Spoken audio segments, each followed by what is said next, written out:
And hello everybody, welcome back to the channel. Before we do get into today's video, as always, make sure you do drop a like on this video and subscribe to the channel for more Celtic content. So I hope you guys are all okay. Apologies for the bloody sunglasses that I'm wearing right now. The sun is so bright and I tend to use natural lighting for my videos and I can't actually see whilst recording right now, so I thought I'd put a whack on the sunglasses and get this video out for you guys because we've got a lot to discuss in today's video, as you can tell by the title. Of course, the last few days around the Celtic space have been pretty hectic in terms of transfer news, a lot of ongoings and a lot of outgoings and incomings and stuff like that to mention. And today's no different. We've got a lot to go through and a lot to cover. So let's start with Celtic winger Mikey Johnson, as he now looks set to leave the club permanently in the closing stage of the summer transfer window. So after an impressive loan spell at West Bromwich Albion last season, the Ireland international has had a wealth of transfer interest in him this summer. So the Baggies have come back in for his signature along with the likes of Sheffield United and Burnley. So Johnson got to choose his destination this summer, and according to a report from the Express and the Daily Star, he has elected to return to the Hawthorns. The tricky attacker will reportedly sign for West Brom on a 4-year deal after a £3 million fee was agreed with Celtic.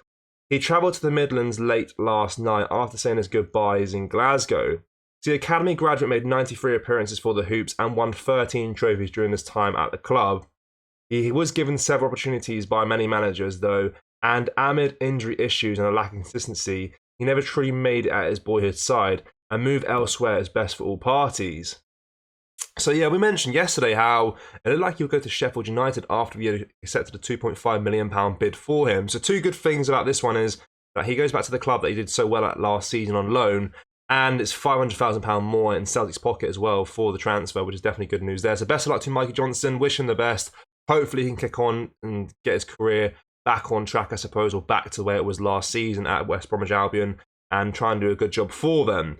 So we can't really go into today's video and not discuss Matt O'Reilly. I know he's no longer a Celtic player, he's now a Brighton player, of course. We mentioned yesterday how he was injured in his debut after 8 minutes, and it now appears that the severity of his injury has been revealed. So Matt O'Reilly's record-breaking move to Brighton and Hove Albion turned sour just 6 minutes into his debut for the club.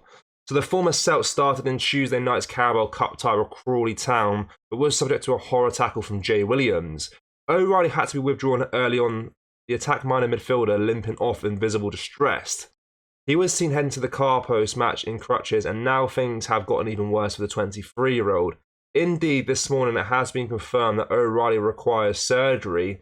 Brighton boss Fabian Herzler lifted the lid on the condition of the new signing. "It's a bad injury," he said. "He needs surgery on his ankle. I can't say how long he will be out for."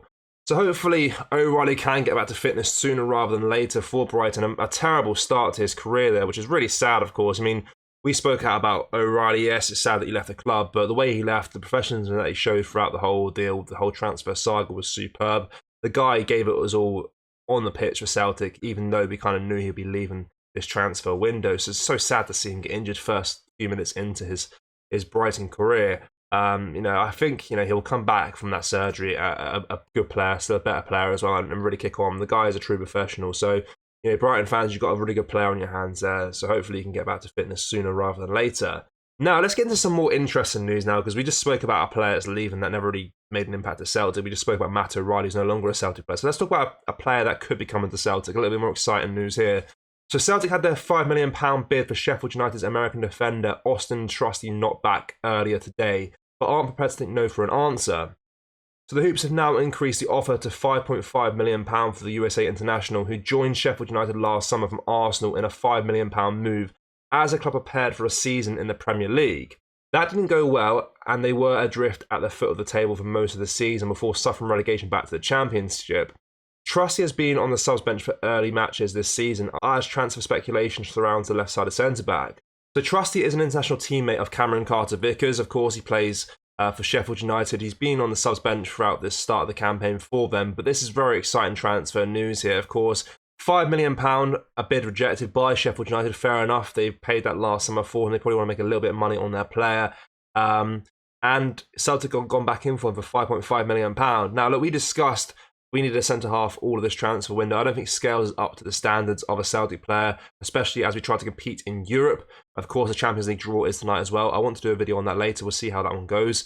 But yeah, Austin Trusty has been identified as a long-term solution for our centre-back situation. And for him to be a teammate of Carter Vickers already for the USA is a massive, massive boost, of course, as well. We know that. So it should be a seamless transition into the Celtic side. But we need to agree a transfer fee, first of all. £5 million rejected. We're going back in for £5.5 million. Slight increase on the transfer fee. But I'm just happy to see Celtic spending money. You know, we've spoke out about recent transfer windows where it felt a little bit underwhelming. The money we were putting out there for players wasn't good. The players we were getting weren't good. And it feels like this transfer window, especially in the last few days, has been really, really positive. Of course, Arne Engels, £10 million from FC Augsburg. That's the transfer fee Celtic submitted for him as well. A massive statement from the club. I've seen a lot of the comments yesterday. You guys are happy with that. Some of you guys still questioning about how good this guy can be for us. But it's more showing intent to actually invest money is good to see. And I think here again, £5.5 million for a centre half is really good as well. We're investing back into the team. The manager's getting backed like he said he would last summer when he came back to the club. And I'm happy with this transfer news here. Do I think he's the best centre half in the world? Absolutely not. But I'm just happy to see the club actually trying to put some money into the side and trying to invest in the right areas of the pitch that need to be improved upon.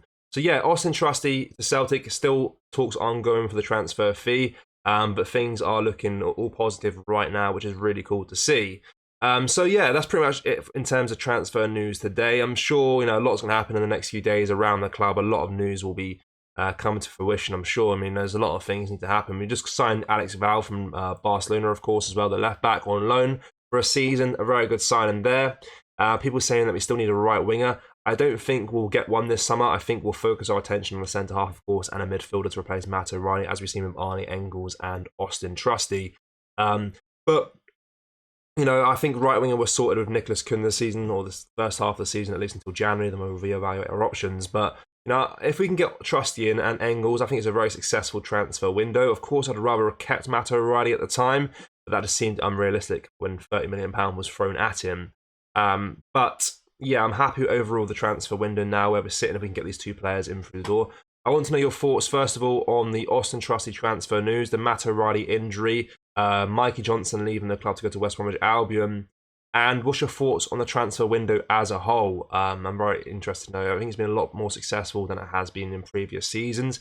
Still not 100% perfect, of course. Some things you would change, I know, but overall, definitely some promising signs of the transfer window, the players that are bringing in. Yeah, drop a like on this video if you're not yet already. Make sure you are subscribed to the channel as well for more Celtic content. Thank you. Take care. Bye-bye.